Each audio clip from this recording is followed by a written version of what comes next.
El primer tema, unas relaciones de Girard con algunos teóricos.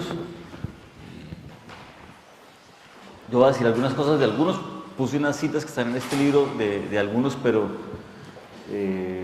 pues hay desarrollos posteriores de esto en otros textos de Girard que no son en este libro. Entonces,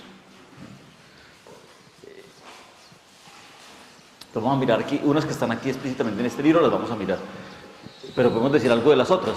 Entonces, y luego vamos a hablar del tema del deseo y la sexualidad, entonces, que es un tema es que está en el libro por todo esa relación que tiene el deseo con la sexualidad, en que Girard, digamos, de alguna forma invierte los polos de todo el deseo sexualidad. No, aquí la sexualidad es una forma del deseo. Y luego va a invertir el tema de sadismo y masoquismo a masoquismo y sadismo, y entonces hay una relación ahí con las teorías de Freud y también con las teorías de género. Entonces vamos a... No porque Girard quisiera hacer esa relación, sino porque esa relación se armó después de Girard. Entonces, eso es lo que vamos a hacer por la mañana. Listo, entonces voy a empezar a leer. Y lo mismo que ayer, yo no sé si, como hay cambios, si empezamos con el micrófono allá, Juan David. ¿Sí? Bueno. En su artículo, estamos en la página 6, ¿no? En su artículo Narrativa y teorías del deseo, J. Clayton argumenta que el deseo es intrínsecamente una representación y una realidad social a la vez. Ahí está la cita. Así, conduce a las narrativas al tiempo que le pone límites al exigir un polo referencial a la literatura. De eso hablamos ayer, de la objetividad, de la referencialidad que tienen los textos para Girard. Esto ubica a Girard junto con otros teóricos que han explorado el papel del deseo en la literatura, como Peter Brooks, Leo Bersani, Teresa de Laurentiis, Lucy Irigaray, Julia Kristeva, Eve Kosofsky-Sidgwick y Linda Kaufman. Las intuiciones de Girard, que se desarrollaron en su teoría mimética, tienen mucho de excepcional, pero también permiten establecer relaciones con grandes pensadores que trabajaron los mismos problemas. Girard hace algunas grandes discusiones con algunos de ellos, en particular Freud, Nietzsche, Hegel y Kojev, además de algunas referencias a Scheler, Heidegger, Levinas y Derrida. Entonces ahí vamos a mirar lo de Nietzsche, la cita 12. Quitadlo todo para que yo pueda ver, exclama este en su lombo.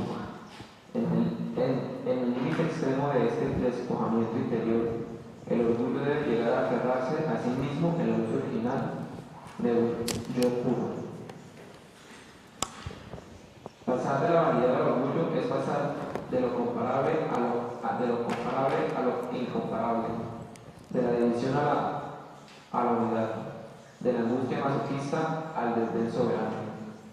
La meditación nietzscheana se sitúa en la misma dimensión de individualismo que la empresa de Hesse. La superhumanidad se basará en una doble renuncia a la trascendencia vertical y a la trascendencia desviada. Zaratustra se esfuerza por penetrar en el santuario de su propia existencia al término de una ascesis purificadora análoga a la ascesis religiosa, pero de sentido inverso. Esta analogía es perpetuamente subrayada por el estilo y las imágenes bíblicas. Así hablaba Zaratustra, es un nuevo evangelio que pone fin a la era cristiana. Girard le dedicará a Nietzsche, yo creo que bastantes referencias posteriormente en los dos textos, pero aquí está este texto, con la idea en Nietzsche aparece una noción de individuo que es moderna, digamos que es romántica, y tiene esa doble renuncia a Dios, a la trascendencia vertical, y a los dioses en el sentido de la trascendencia horizontal. Entonces lo ubica ahí como... Eso es el romanticismo, esa idea, esa creencia de que uno puede ser un ser individual, aislado, y que uno se puede afirmar en su vida sin contar con los otros ni con el otro. Eso es romanticismo. En este texto también va a hablar de Heidegger. Yo creo que no puse ninguna cita de Heidegger, pero va a decir más o menos Heidegger está en esa línea, y Heidegger es un filósofo romántico en ese sentido, ¿no? Y la idea de Heidegger de la autenticidad, en Heidegger, en Ser y Tiempo, se dedica Heidegger a criticar lo impersonal. Entonces, el uso del se, del uno, del lo, dice Heidegger pues, que son formas impersonales, que las hace todo el mundo, la masa, entonces que uno, la persona, el filósofo que es capaz de oír al ser y ponerse, digamos, dejarle cabida al ser para que el ser hable y esas cosas que dice Heidegger, ese va a ser auténtico. Entonces es una especie de individuo que además habla alemán, ¿no? Uno puede hablar inglés ni español, sino alemán, ¿no? Entonces, por la cosa de que el alemán es un idioma, según él, que es como el idioma griego, entonces que en ese idioma sí se puede decir el ser. Entonces dice Heidegger, en esa autenticidad del alemán filósofo, entonces puede estar presente el ser. Entonces dice Girard, eso es neorromanticismo, ¿no? Esa idea de ese individuo auténtico heideggeriano es neorromanticismo en la línea que es neorromántico Nietzsche, ¿ven? Por la creencia en el individuo, en contra de cualquier forma de relación con el otro, como idolatrar al otro o de Dios. Entonces, y dice que en Zaratustra usa permanentemente Zaratustra, imagínense, pues es un profeta, ustedes han leído Zaratustra, ¿no? Entonces, yo creo que uno lo lee cuando está chiquito. Zaratustra es una lectura de adolescentes, yo la hice estando adolescente, entonces, porque me parece que es una cosa de esas perfectas para los 13 o 14 años que uno está así como medio perdido, entonces eso lo confunde más. Entonces, pero es eso, es una cosa muy adolescencial, ¿no? Entonces, sin embargo, pues a eso la filosofía ha sido carcomida en buena medida por esa cosa de Nietzsche, de Zaratustra, la imagen de un nuevo profeta que anuncia un nuevo mundo, en que el mundo nuevo es un individuo. Entonces, vaya novedad, ¿no? Entonces, Girard tiene después otros alegatos sobre Nietzsche más fuertes, más precisos. Hay un texto que se llama Dionisio contra el crucificado, ¿sí? Entonces, en que muestra cómo la apuesta de Nietzsche por Dionisio, digamos, hace Nietzsche una vuelta al mundo griego, igual que la que hace Heidegger al mundo griego, igual. Entonces, pero esa vuelta de Nietzsche es una vuelta a la afirmación de los dioses paganos, ¿no? En Heidegger también. En Heidegger que era, digamos, trató de ser jesuita, estuvo en el noviciado y estaba educado en el catolicismo, Heidegger renuncia a todas esas cosas por su concepción del vínculo del hombre con la tierra, con la cuestión romántica, volver al mundo alemán, al mundo griego. Entonces hacen lo mismo. Entonces Heidegger renuncia al Dios cristiano conscientemente y vuelve a ese mundo griego presocrático. Entonces el ser se apalabraba, dice Heidegger, en el mundo griego presocrático. Entonces, en Parménides, en Heráclito, en los presocráticos, ¿no? Heidegger es más claro en eso que Nietzsche, porque Heidegger, esa vuelta al mundo presocrático, por ejemplo, en el tema de Heráclito, es una vuelta a un ser que es violencia. ¿Ven? El Pólemos, que es el padre de todos, frase de Heráclito, Heidegger le da vueltas, ¿no? Entonces, le da vueltas a eso. Y sí, entonces, eso está en el discurso del rectorado, eso está en la introducción a la metafísica de Heidegger, y acaba diciendo que sí, claro, es que el Pólemos, el ser es la violencia, ¿no? Y ahí estamos muy cerquita de la época en que Heidegger se vuelve nazi, acepta la rectoría de la universidad y ve en silencio todo lo que pasa con la Segunda Guerra Mundial, ¿no? O sea, se queda callado pues porque le parece que ese acontecimiento de la afirmación del pueblo alemán es una cosa constitutiva de su visión del ser como violencia, ¿no? Entonces, y eso es esencial a la forma de hacer filosofía heideggeriana, es una cosa que es difícilmente se le quita a Heidegger, ¿no? Entonces, él lo dice, de eso no se retracta nunca. Entonces, después dice, cuando le entrevistan después de la guerra, dice, no, que yo lo que quería decir es que el Pólemos es el diálogo, entonces está hablando del diálogo, que nosotros lo que hacemos es hablar y dialogar, no está hablando de la guerra, pero en realidad el texto dice de la guerra, ¿no? Entonces, pues está citando a Heráclito. Entonces eso a ojos de Girard es una vuelta a los dioses previos al cristianismo. Eso lo vemos mejor contigo en el otro libro, pero esa polémica está ahí planteada, ¿no? Entonces hay una vuelta a unos dioses paganos que son dioses sacrificiales, dioses de la violencia, en contra del dios cristiano que es el dios de la renuncia a la violencia. Entonces, esa polémica de Dionisio contra el crucificado va a decir eso. Entonces, Nietzsche ve con claridad que uno puede optar por Cristo o puede optar por Dionisio, Dionisio significa el paganismo y significa por lo tanto el sacrificio, la violencia como constitución de la sociedad, tema del otro libro, pero Heidegger y Nietzsche se quedan en eso, ¿no? En una renuncia explícita al cristianismo. Entonces, el tema de Nietzsche le va a dar muchas vueltas Girard, ¿no? En el diálogo con Bátimo vuelve a aparecer.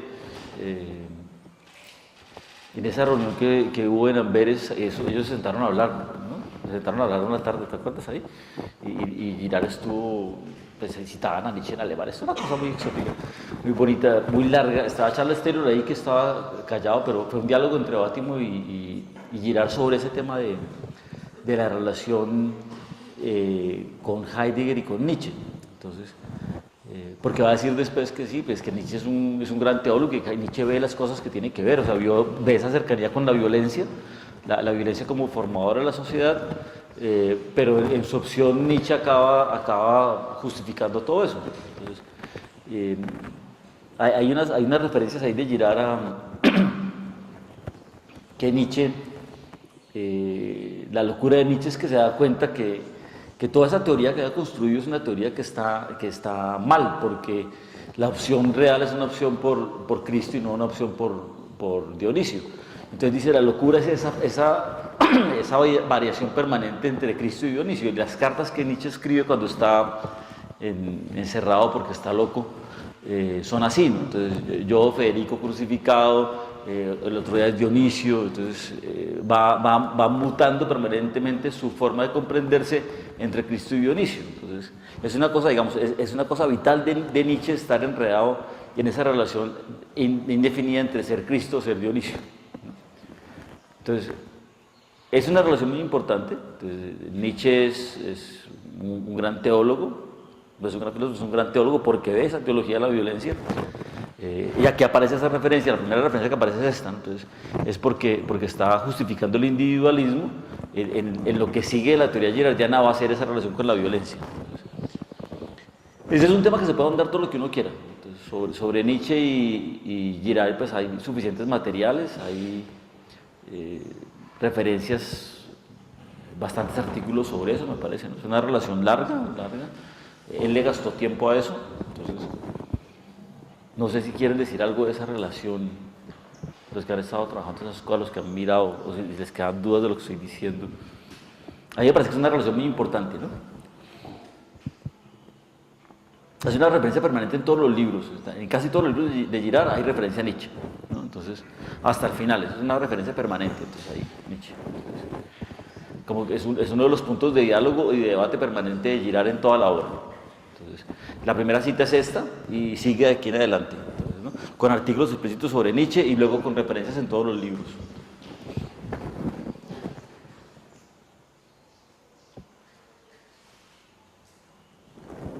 ¿Alguna pregunta, alguna cosa para dialogar?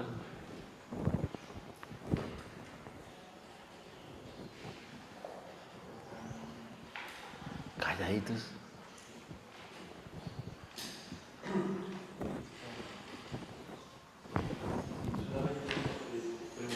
Preguntar a propósito de esta relación, el ser y la violencia en Heidegger. Me cuesta pasar esa idea, no sé si podrías. Es verdad que te has pensado sobre todo en la relación con Nietzsche, pero de hecho la novedad de respecto a Heidegger, es decir, Heidegger no vio justamente la relación entre la violencia. La tesis de Girard plantea algo poderoso respecto de Heidegger, es que, digamos, el ser de la violencia, el ser además constante del mal, en particular, es una corte levinciana respecto de Heidegger, que no la había visto. Entonces, después, si bien es cierto, él hace esta relación, Polemos, etc., me cuesta, digamos, pasar ese vínculo con Heidegger, ser y violencia.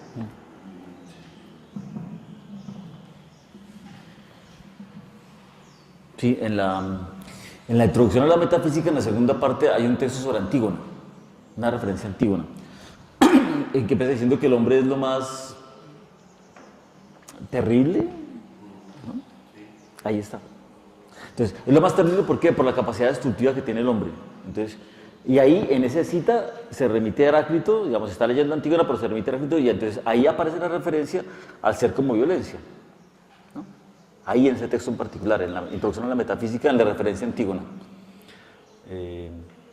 Yo creo que la gente le para poquitas bolas porque Heidegger se trató de taparla, ¿no? O sea, Heidegger después se la desmintió y dijo, no, eso no es así, yo no era nazi, ¿no? Trata de taparla, eso era hablando del diálogo, entonces los heideggerianos les gusta hacer como habermasianos, no, estamos hablando del diálogo, de la hermenéutica, la interpretación, pero ahí, en ese texto está, es un texto de esa época, el 30 y tantos, entonces... es interesante que Heidegger, que corrige las cosas, ese texto no lo haya corregido. Entonces, ¿no? Y eso lo han sacado a la luz, las discusiones de Heidegger, de los cuadernos negros, esas cosas han sacado a la luz la relación no accidental de Heidegger con el nazismo. Es que no es accidental, es una cosa estructural, porque el acontecimiento del que habla Heidegger, el acontecimiento del ser es la violencia. Entonces, por eso es que si el acontecimiento del ser es la violencia, pues yo la violencia no la voy a criticar, porque antes voy a alentarla, porque es que la violencia es la forma de traer el ser aquí. Entonces, ya después, cuando está viejito y está medio arrepentido, es amigo de los jesuitas, de Rahner y esta gente, entonces ahí yo creo que el tipo, entonces, no, se trata de palabrar el ser y poetizar el ser y la obra de arte y no sé qué, ya está como arrepentido, pero en esa época nazi, claramente es el acontecimiento de la violencia, entonces él bebe ahí el holocausto y no dice nada, porque no puede decir nada, entonces está aconteciendo lo que tiene que acontecer, que es la violencia. Yo creo que es un poco... Voy a pasarme a Colombia y me voy a burlar un poco de lo que pasa en Colombia, pero es un poco cuando la gente mira la experiencia de la guerra en Colombia, le parece muy buena, ¿no? Porque la guerra ha permitido que la tierra pase de manos de unos campesinos improductivos a manos de empresarios productivos, ¿no? Entonces a la gente le parece, la guerra ha sido muy buena.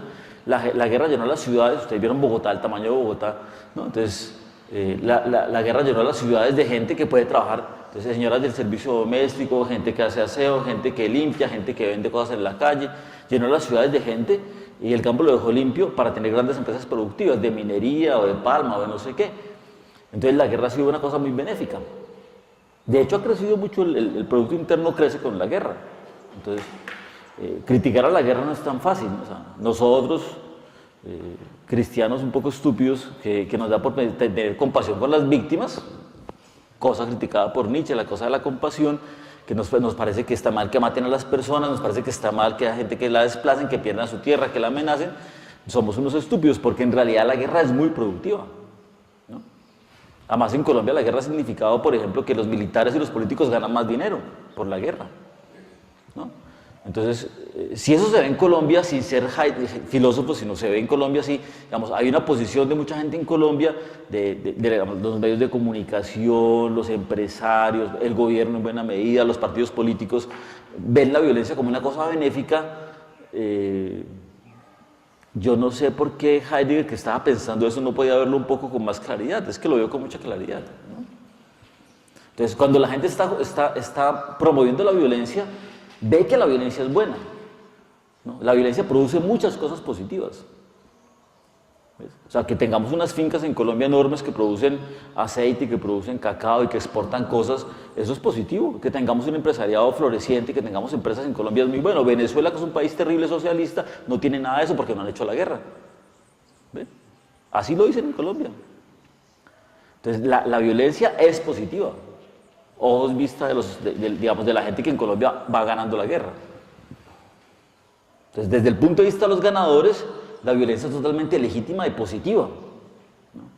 Cuando uno se para del punto de vista del perdedor, entonces uno pues, se siente como en Antígona, o sea, uno siente que el ser humano es terrible porque hace violencia y mata a la gente sin ninguna justificación.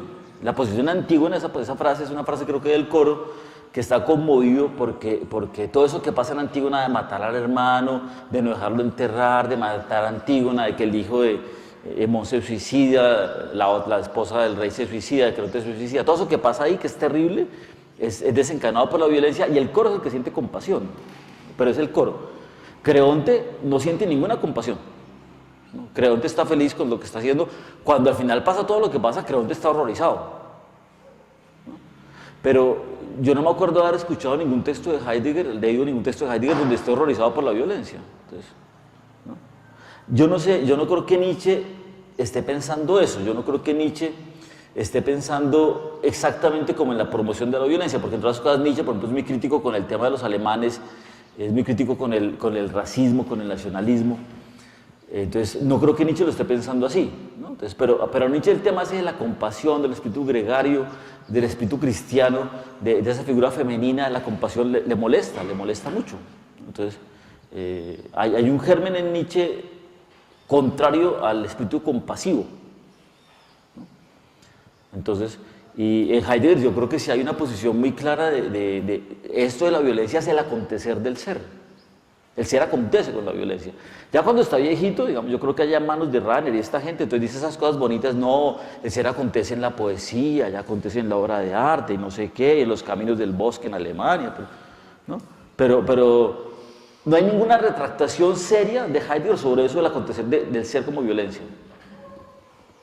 Es una cosa estructural del pensamiento. Entonces, Levinas yo creo que lo toma, digamos, eso es un texto que nadie discute, el de Antígona es un texto que nadie toma, lo han sacado ahora a colación, mirando que lo de los cuadernos negros lo han sacado a colación, porque entonces dice, es que eso es una cosa estructural del pensamiento de Heidegger, no es una cosa accidental, no es que sea nazi por accidente, no es que sea nazi como todo el mundo es nazi, es esencialmente nazi, ¿no? Es una cosa de la esencia esa teoría, uno no puede ser heideggeriano sin ser nazi, es que...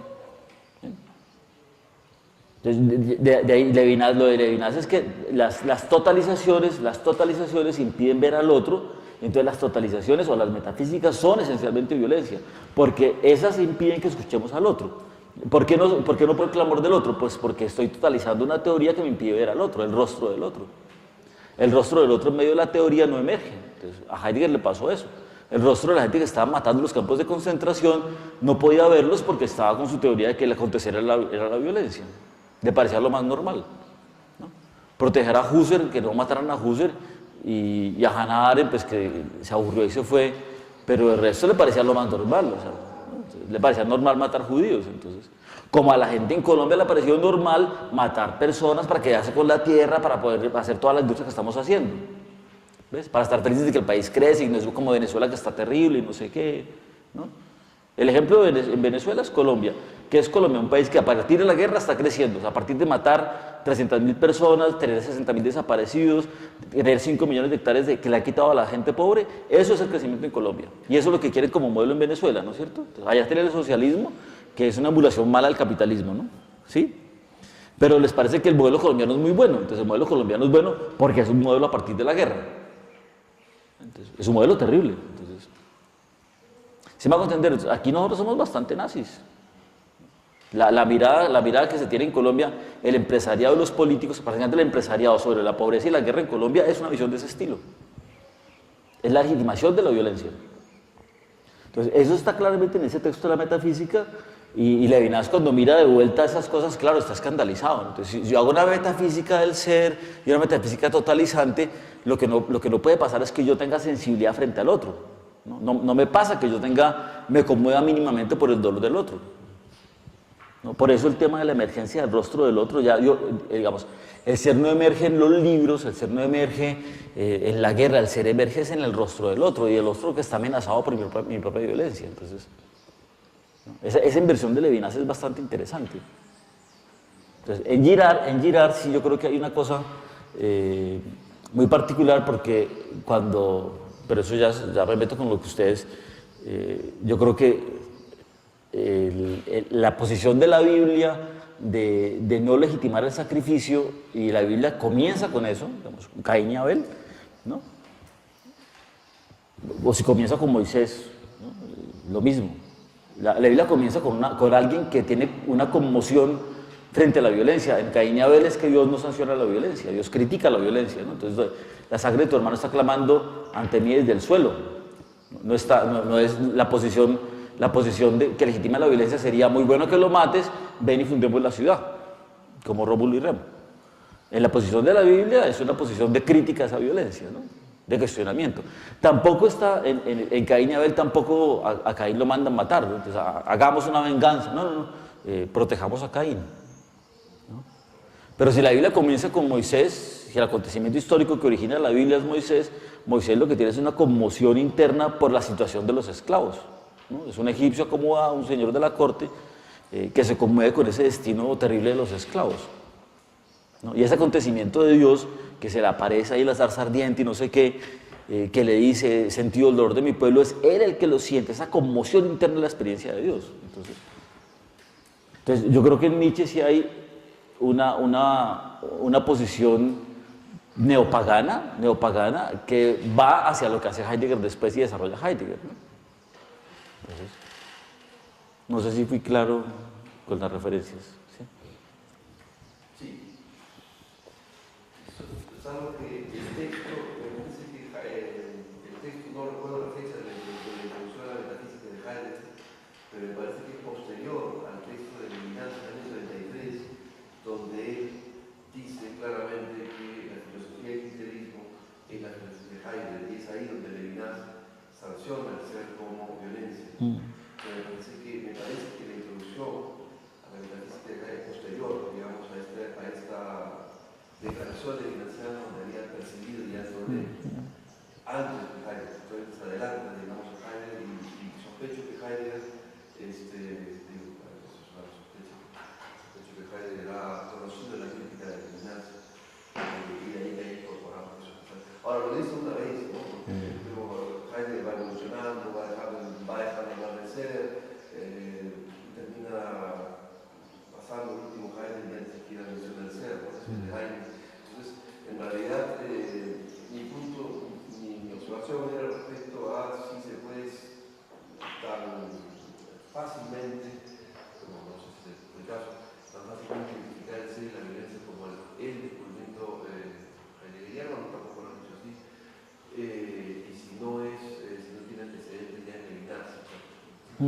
Pero es que en Ser y Tiempo, en la segunda parte de Ser y Tiempo está toda esa cosa bastante rara digamos, de la tierra, ¿no? El habitar en el mundo es un habitar una tierra, y una tierra es una patria, ¿no? Y esos textos de esa época, previos al texto de Levinas y previos a la introducción a la metafísica, van hacia allá, ¿no? Entonces, tanto que el texto del rectorado de Heidegger es un texto que está hablando de eso, ¿no? Entonces, es la sangre y es la raza. Entonces, eso no puede ser, eso destila nazismo, entonces, ¿no? Pero esa filosofía va hacia allá, desde Ser y Tiempo, no es accidental. Entonces, yo creo que Levinas lee eso y se escandaliza, ¿no? Entonces, él es un judío lituano y se escandaliza con esa cosa que ve ahí, porque yo lo que no sé es cómo uno lee eso y no se escandaliza, ¿no? O sea, ¿cómo le puede parecer a uno normal que la filosofía o el ser están ligados a una tierra en particular, y a una sangre en particular, y a un idioma en particular, y no molestarse con eso? Entonces, nosotros hemos molestado con el tema de Girard de hablar en español, ¿no? Entonces yo molesto con eso.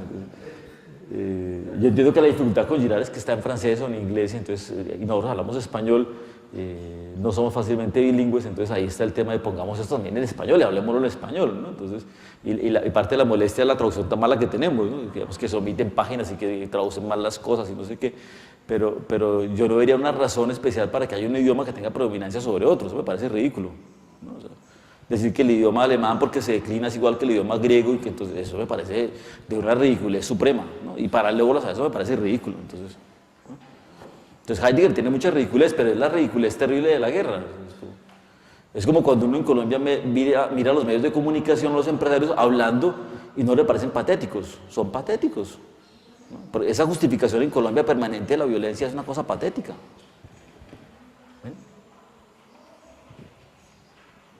¿Listo? ¿Algo más de lo de Nietzsche? Señor. Sí, compartir un fragmento de Nietzsche que queda muy claro sobre el sacrificio. Lo cita el profesor Cepedino en un artículo precisamente sobre Girard y la violencia de Nietzsche. Es un aforismo que está en los fragmentos póstumos como 4, que dice, tallado en una parte que dice: el individuo fue tomado por el cristianismo como algo tan importante, puesto como algo tan absoluto, que ya no se le podía sacrificar más. Pero la especie subsiste solo gracias al sacrificio humano. Creo que lo dice de una forma bastante explícita. Y después, más adelante, bueno, ya que la especie necesita el hundimiento. Habla como el humano, el cristianismo lo pasó a ser un sacrificio personal, un sacrificio que hace el individuo hacia sí mismo para hacer los demás, pero como ese sacrificio no sirve para nada por el bien de la especie, y la especie necesita el unimiento de los fracasados, débiles y degenerados.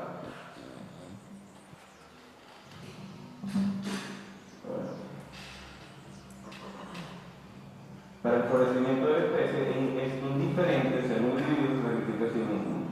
La especie necesita el sacrificio de los fracasados, débiles y degenerados. Creo que ahí Nietzsche habla muy claramente y explícitamente, o sea, no lo deja como un tema en el aire, sino claramente está asumiendo el sacrificio humano y conociéndolo de frente y conociéndolo. Sí. Girard le dedica tiempo, por ejemplo, después al tema, cuando habla de la muerte de Dios, cita a Nietzsche.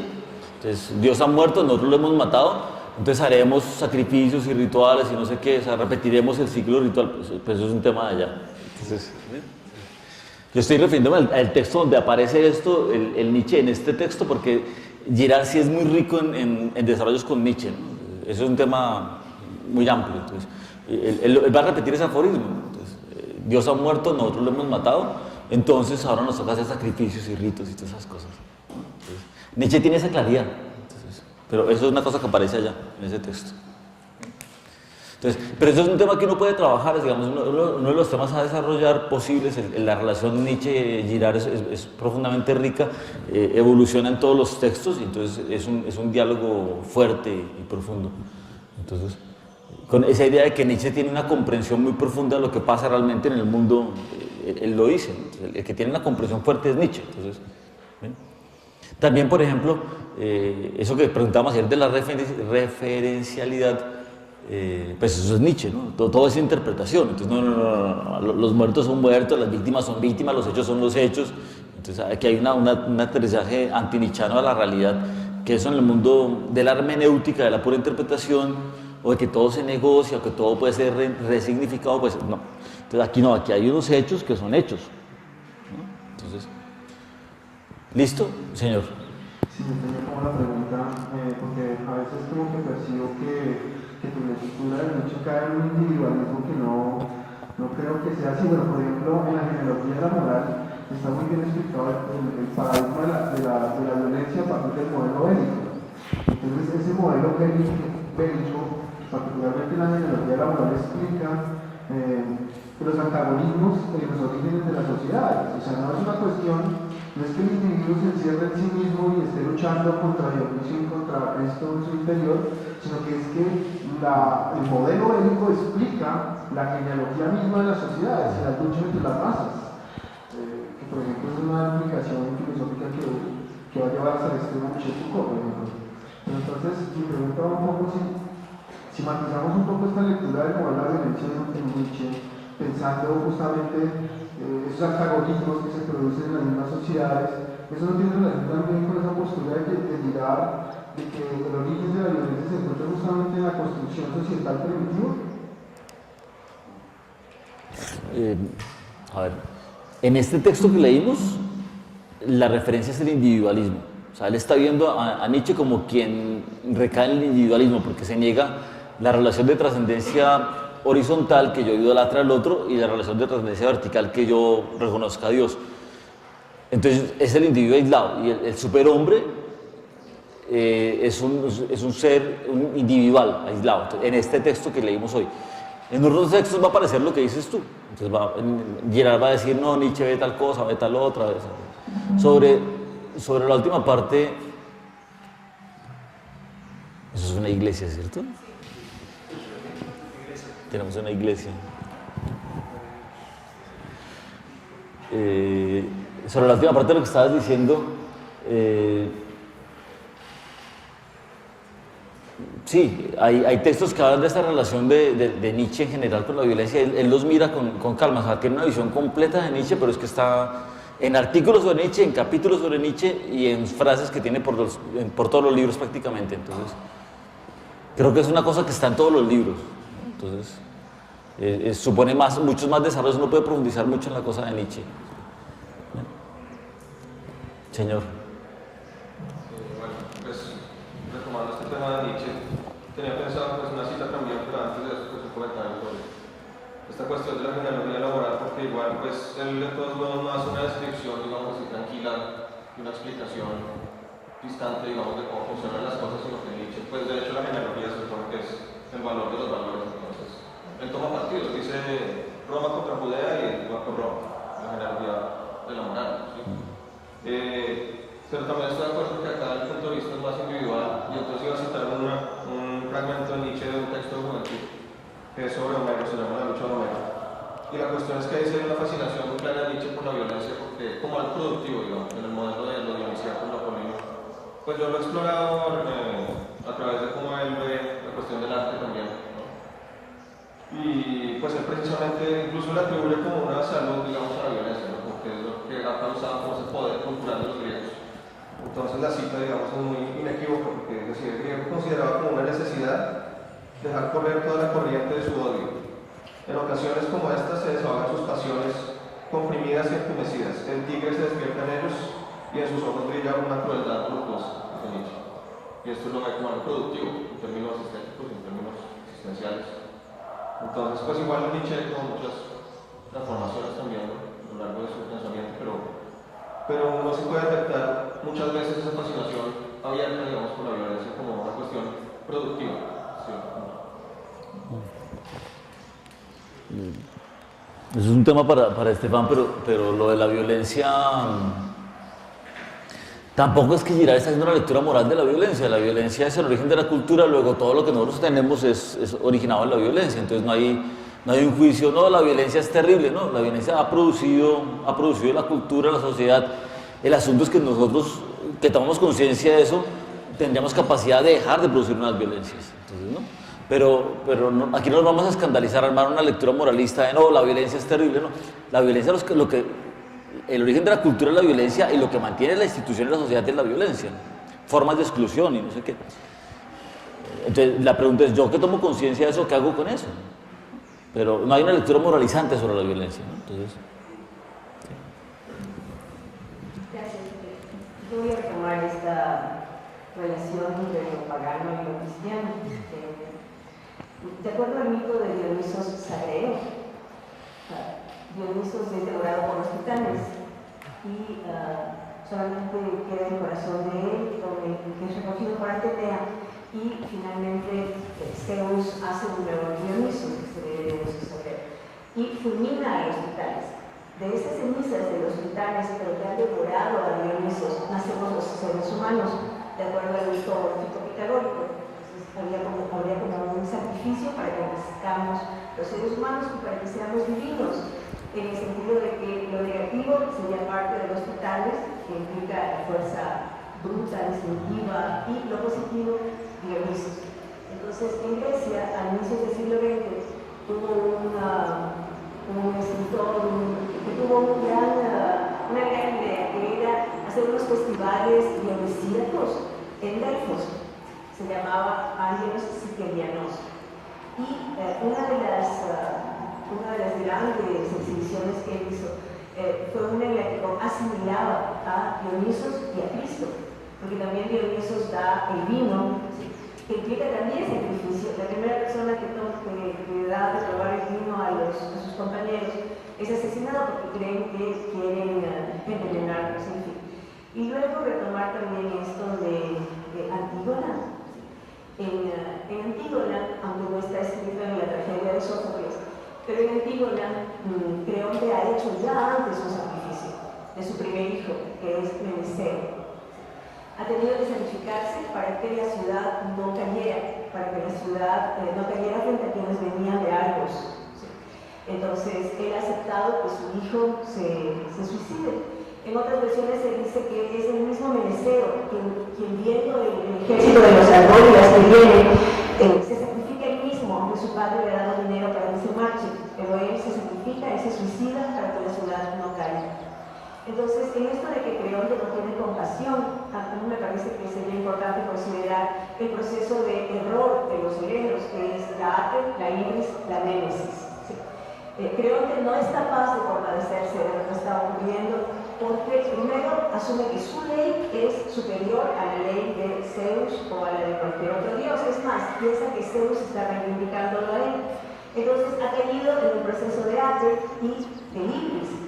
En el momento en que Tiresias le recuerda que, porque no han podido enterrar, hacer los ritos funerarios a los cadáveres, las aves han tomado estos fragmentos y los han dejado caer en los altares, produciendo un miasma colectivo, una contaminación colectiva, él se da cuenta. Y cuando va a salvar a Antígona, claro, su hijo Hemón se confronta con él y quiere matarlo. Finalmente no puede, y él se suicida en conjunto con Antígona, que está colgando ya, ¿no? Y su madre Yocasta.